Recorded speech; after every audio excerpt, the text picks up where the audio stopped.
امریکی صدر Donald Trump نے ایران کے ساتھ معاہدے کی امیدیں لگا لیں۔ واشنگٹن میں ایک تقریب سے خطاب میں انہوں نے معاہدے کی امید کے ساتھ یہ دھمکی بھی دی کہ اگر معاہدہ نہ کیا تو نتیجہ ایران کے لیے بہت تکلیف دہ ہوگا۔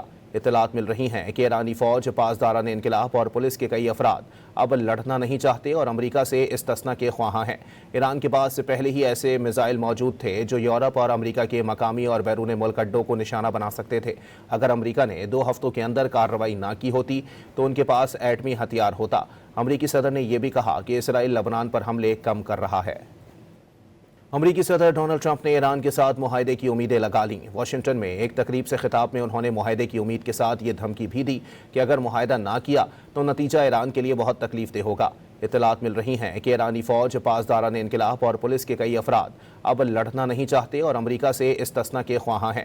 ایران کے پاس پہلے ہی ایسے میزائل موجود تھے جو یورپ اور امریکہ کے مقامی اور بیرون ملک اڈوں کو نشانہ بنا سکتے تھے۔